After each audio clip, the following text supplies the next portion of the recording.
merupakan tahun ular kayu. Apa makna Imlek di tahun ular kayu dan bagaimana peluang serta tantangannya? Kita akan bahas bersama ahli Feng Shui Randy J. Chow. Selamat pagi Pak Randy. Pagi Mbak. Tahun 2025 tahun ular kayu. Apa sebetulnya makna Imlek di tahun ular kayu ini?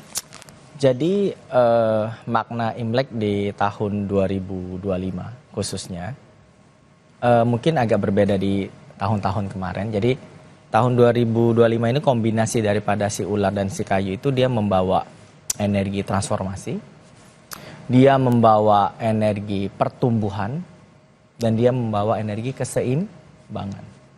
Makanya sering-sering dibilang tahun ular kayu itu saatnya kita mengembangkan diri, Mbak. Jadi kalau di tahun 2024 itu fokus pada diri sendiri, tapi di 2025 itu kita fokusnya adalah mengembangkan diri. Baik secara intelektual ataupun secara spiritual, dibilang kayak gitu. Tahun 2025 juga dibilang saatnya kita berpikir strategis. Kenapa berpikir strategis, Ko Randy? Karena di tahun 2025 itu dibilang data itu gampang kita dapat. Jadi kita searching aja gampang ya Pak ya. Kayak gitu. Hanya saja karena terlalu banyak datanya kita harus memilih dengan tepat ya. Takut yang mana yang benar yang mana yang enggak. Di tahun 2025 itu juga saatnya kita itu untuk menjalin hubungan yang baik dengan sekitar. Waktu 2024 itu dia bilang kita harus mandiri. Tapi 2025 kita harus menjalin hubungan dengan sekitar. Artinya kita butuh bantuan orang. Ya. Yang terakhir dia dibilang tahun 2025 itu saatnya kita berpikir kreatif katanya. Ya kan? Artinya mungkin akan ada banyak tindakan-tindakan yang harus lebih inovatif, ya kan? Out of the box dan segala macamnya. Seperti itu, Mbak. Oke, artinya bisa dijelaskan itu kan tadi karakter ularnya. Nah, sifat dasar elemen kayu itu seperti apa sih sebetulnya Pak Randy? Lalu kalau digabungkan ular kayu seperti apa? Kemudian perbedaannya dengan tahun 2024 yang terkenal dengan tahun naga. Tahun naga ya, tahun naga. Itu menarik, Jadi kalau ular tadi kan yang dibilang termasuk sio pergerakan katanya. Makanya dibilang bergerak cepat, ada perubahan per 3 bulan. Kalau naga dia lebih statis katanya. Perubahannya per 6 bulan. Jadi ini mungkin akan ada banyak perubahan atau regulasi per 3 bulan ya dibilang kayak gitu. Ular tadi dia lambang intelektual, makanya tadi yang dibilang kreatif, inovatif dia dibilang kayak gitu. Ular itu juga dibilang punya sifat yang mistis katanya dia dibilang kayak gitu. Ya kan Kak. Jadi kalau di Cina termasuk dibilang hewan mistis, makanya ada sisi spiritual. Nah, kayunya gimana nih? Ya kan? Apakah sama antara kayu naga dan kayunya ular? Tahun kemarin kan tahun naga kayu ya Mbak ya, tahun ini kan tahun ular kayu. Ternyata beda Mbak. Di Cina memakai 5 elemen memang, api, kayu, tanah, logam, air. Ternyata karena ada prinsip yin dan yang akhirnya dibagi menjadi 2. Jadi ada kayu yang, ada kayu yin. Naga itu termasuk polaritasnya yang. Makanya dia pairingnya sama kayu yang. Kayu yang itu suka diibaratin pohon besar. Makanya tahun-tahun kemarin itu sering-sering dibilang tahun yang harus tegas, konsisten, fokus, dibilang kayak gitu-gitu. Tahun ini dibilang kayunya kayu yin, kayu kecil. Kayu kecil itu diibaratin kayak ilalang ya. Ilalang itu dibilang tingkat survive-nya tinggi. Diinjek naik lagi, diinjek naik lagi, dipotong cepat tumbuh, dipotong cepat tumbuh. Kalau pohon besar kan dipotong tumbuhnya lama ya Mbak ya. Nah, di kayu kecil itu juga kan suka diibaratin kayak bunga katanya, flower ya kan. Makanya tahun-tahun ini semua hal harus indah katanya dia dibilang. Kita harus ngikutin flow tahunnya, kita nggak bisa ngelawan katanya kan. Jadi semua itu harus indah, semua itu harus ada flow-nya, semua itu harus kreatif dia dibilang. Makanya sisi bidang kreatif itu akan bagus di tahun ini. Kemudian kayu kecil itu identik dengan tanaman merambat. Tanaman merambat itu punya ciri khas khusus. Dia harus ada media yang dia rambatin. Ya kan?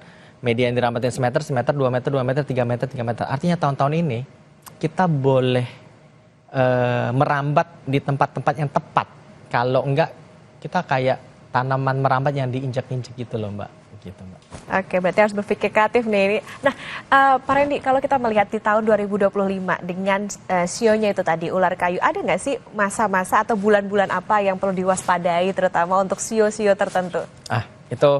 Itu pertanyaan menarik ya. Untuk sio-sio tertentu yang harus diwaspadai gitu ya, kayak gitu ya. Jadi kayak tahun ular ini kan yang memang yang harus agak waspada itu yang pertama ular itu sendiri. ya kan? Justru ular ya Pak ya? Oh iya benar. Jadi dibilang menurut perhitungan astrofisikanya, jadi kan kami itu memakai ilmu perhitungan astrofisika dia kan, ilmu perbintangannya. Pokoknya setiap kita ketemu sionya kita sendiri, itu kita dibilang kita lagi Cheong Tai Sui namanya. Ibaratnya lagi clash ya Pak ya, dibilang. Jadi kayak tahun kemarin tahun naga ya Mbak ya. Tahun naga berarti naga yang lagi berbahaya. Tahun kemarinnya lagi tahun kelinci yang pasti yang berbahaya. Jadi yang pertama, yang pasti ular. Yang kedua, sio yang beda 6 seberangnya dia bilang. Berarti babi Pak. Ya, sio babi. Kemudian terjadi sansing dengan macan dan monyet. Artinya 3 sio ini mungkin memang agak harus diperhatikan, mulai dari bisa salah ngomong. Ya kan, makanya dibilang suruh jaga mulut, jaga sehat. Jaga perasaan gitu ya. Dibilang ya. Karena kita juga bisa impulsif. Nah, bulan-bulan apa untuk sio-sio itu yang memang sangat-sangat agak riskan itu ya kan, kayak gitu. Khususnya Februari. Februari itu sendiri. Ya kan? Agustus. Ya, Agustus. Kemudian November. Dan November. Jadi kan itu sio yang kayaknya agak ciong gitu di tahun 2025. Yang cuan ya mana nih Pak? Oh, yang cuan ya, yang cuan. Yang cuan otomatis yang hap ya, yang sanhe. Berarti ayam. Ayam, oke.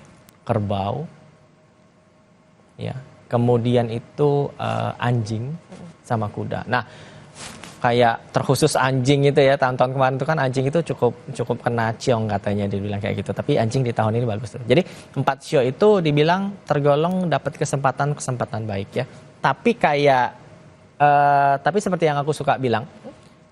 Nasib baik dan nasib buruk itu beriringan. Jadi jangan dibilang kalau yang ini lagi kurang baik itu berarti nggak ada bagusnya, nggak mungkin. Jadi bilang nasib baik mengikuti nasib buruk mengikuti nasib baik. Itulah lambang yin yang, hitam titik putih, putih titik hitam. Nah gitu. Jadi walaupun sebaik-baiknya yang tadi juga tetap harus hati-hati A, B, C, D, E, F, G. Tapi untuk yang sio 4 tadi dibilang dia ada julukannya, jual tanah liat aja jadi emas katanya Mbak. Jadi kayaknya bagus aja semua, ngapain aja kayak gitu. Orang lebih happy aja dibilang kayak gitu Mbak. Oke, tapi itu tadi ya pesannya adalah karena ini tahun ular kayu harus bisa berpikir strategis ya Pak Randy. Tepat sekali. Nah Pak Randy, nanti setelah jeda kita akan bicara soal bagaimana peluang dan tantangan terutama untuk mereka yang mau berbisnis tentu saja maupun juga secara ekonomi. Tapi tetaplah bersama kami saudara, usai jeda tetap di Kompas Bisnis.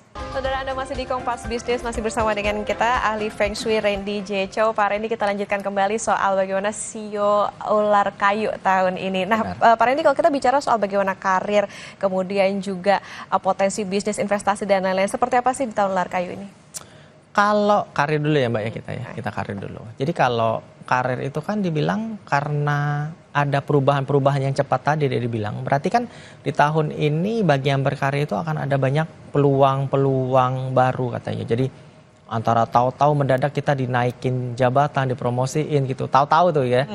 Atau mungkin ada perubahan-perubahan divisi karena ada terjadi perubahan strategi kan. Dia dibilang kayak gitu ya. Jadi misalnya si A divisi apa tahu jadi gantinya si B, atau siapa headnya siapa tahu diganti. Jadi bagi yang berkarir harus siap-siap dengan yang itu. Ya kan dia dibilang kayak gitu. Nah kalau untuk bisnis ya, wah ini agak ribet nih. Karena terjadi perubahannya itu kan per 3 bulan. Ya kan dibilang terjadi perubahan per 3 bulan. Nggak kayak yang aku bilang naga itu dia statis per 6 bulan dia berubahnya. Tapi terjadi perubahan per 3. Artinya orang-orang yang berbisnis itu dia harus agak gercep atau inovatif dikit kan. Kayak gitu. Jadi jangan kaku-kaku banget dari bilang kayak gitu. Karena khususnya regulasi di bidang logam itu dia berhubungan dengan keuangan perbankan itu, dia akan ada perubahan atau syarat-syarat baru. Nah jadi bagi yang berbisnis harus beneran sangat fleksibel kan, dibilang kayak gitu ya. Kalau dia nggak fleksibel kacau tuh ceritanya, ya kan? Itu kalau untuk bisnis khususnya, ya kan? Nah balik lagi ke karir itu tadi, ya kan? Balik lagi ke karir itu tadi yang dibilang banyak peluang baru, berarti banyak perubahan, jangan mengkotak-kotakan diri. Jadi mendadak misalnya atasan nyuruh kamu ngerjain sesuatu yang sebenarnya kayaknya bukan bidangnya kamu, coba aja dulu. Karena dibilang saatnya mengembangkan diri, dia dibilang kayak gitu. Nah, kalau memang maksa, nggak sefleksibel kayak ilalang itu tadi, kita bisa patah. Oke, nah itu tadi Pak, kalau bisnis itu tadi kayaknya ada beberapa yang perlu diperhatikan. Nah, sektor apa sih sebetulnya lagi moncer kayaknya di tahun iya benar. Jadi tadi kan di Cina pakai 5 elemen ya, api, kayu, tanah, logam, air. Tahun ini identik itu dia dengan elemen api yang kuat katanya. Api. Ya kan? Jadi ular itu, jadi shio itu dia ada elemennya juga ya. Jadi kayak ular itu dia energinya api. Di pairingnya dengan kayu kan, kayu menghidupi api, jadi apinya gede banget. Ya. Otomatis energi tahun ini api akan bersinar terang katanya. Berarti bisnis api akan lagi naik-naiknya Pak. Korendi bisnis api itu apa aja ya kan? Kayak beauty, ya kan kecantikan, ya kan kayak media, entertainment, film, Kreatif ya, industri kreatif bener industri kreatif. Berarti resto, ya kan, kayak gitu, digital marketing, aviation penerbangan kayak gitu. Kemudian apalagi api itu menghidupi tanah, berarti energi tanah lagi naik-naiknya juga bisa. Properti Kayak kah? Properti, keagamaan, asuransi, land, pokoknya yang berhubungan dengan tanah dan bangunan itu tadi, itu pasti akan ada. Tapi kalau ditanya, Korendi apakah semua properti pasti akan bagus? Belum tentu, tetap harus lihat secara lebih spesifik. Tapi secara general, memang itu yang akan apa? Mendapat energi besarnya. Yang harus diperhatikan apa tadi? Logam dia yang harus diperhatikan. Karena api itu melebur logam. Ya, api membentuk logam. Artinya apa? Industri yang berhubungan dengan keuangan, perbankan, ya kan, otomotif, ya kan, besi-besian dan emas-emasan itu mungkin akan ada banyak hal-hal yang mengubah cara mereka bekerja, dibilangnya. Nah itu berlaku juga nggak ke investasi, misalnya kayak investasi emas gitu, atau sektor apa misalnya sentimen-sentimen apa gitu. Benar, yang harus diperlukan instrumen-instrumennya. Benar, itu pertanyaan menarik. Jadi Korendi kalau gitu berarti di tahun 2025 itu aku mending investasi kemana, iya kan? Karena terjadi perubahan-perubahan yang cepat, ya. Investasi sih mending disarankan untuk yang masih bersifatnya jangka panjang. Ya, jangka panjang. Jadi jangan investasi yang jangka pendek. Karena sebenarnya energi ular itu dibilang energi bergerak itu kita tidak boleh investasi yang jangka pendek. Bahkan sebenarnya kalau secara literaturnya malah dibilang tidak boleh ekspansi malah. Tapi harus inovasi. Jadi contoh Buka misalnya usaha baru gitu kok. Nah iya kan? Dia agak bukan nggak boleh banget ya kan, tapi harus beneran pertimbangannya agak panjang ya kan, karena dibilang nanti ada 3 bulan yang peraturannya berubah atau cara tekniknya berubah. Jadi otomatis memang kalau investasi di tahun ini sih aku nyaranin memang di elemen api atau di elemen tanah. Kalau logam mungkin dilihat dulu ya, maksud aku beneran yang statisnya seperti apa. Oke, nah terakhir Pak Randy, soal tips di tahun ular kayu untuk karir, bisnis dan juga investasi untuk semua CEO terutama nih. Ya baik, benar.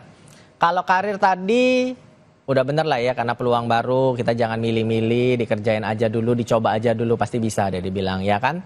Yang kedua, fokus pada diri sendiri. Jadi jangan peduli sama timnya, sama teman-temannya itu ngomong apa, tapi fokus untuk diri sendiri deh dibilang. Yang ketiga, kalau di karir itu dibilang ini kan, apa namanya, jangan bikin skandal katanya. Maksudnya jangan bikin gosip, bikin apa deh dibilang kayak gitu ya kan. Untuk di kerjaannya, jadi dibilang hanya fokus kerjain, siap-siap dengan adaptasinya itu tadi, dengan perubahan itu tadi. Jadi terus jangan komplain kalau dapat peraturan yang berubah-berubah terus, nanti patah kalian dia dibilang. Kalau untuk bisnis, tadi ingat awalnya dibilang berpikir strategis ya, karena elemen api lagi naik, ya kan, berarti semua bisnis boleh memanfaatkan media.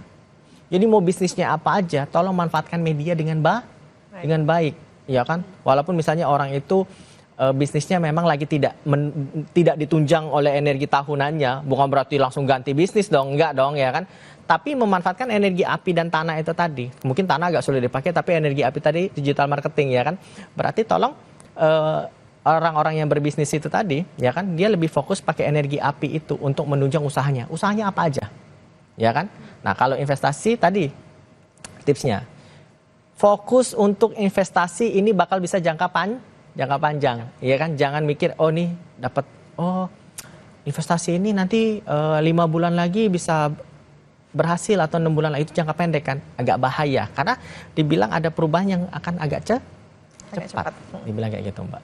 Oke, untuk investasi pertimbangan yang jangka panjang, tapi tadi meskipun ada beberapa sio yang kayaknya agak ciong nih tahun ini termasuk saya kok. Siap. Tapi lagi-lagi kita harus terbuka dengan peluang dan juga perubahan, iya, harus fleksibel, iya, tapi tetap berpikir iya. strategis karena ya semua sio tentunya bisa punya peluang untuk bisa bertumbuh. Terima kasih Pak Randy J. Chow, ahli Feng Shui sudah bersama di Kompas Bisnis. Sehat selalu. Sehat. Pak Randy.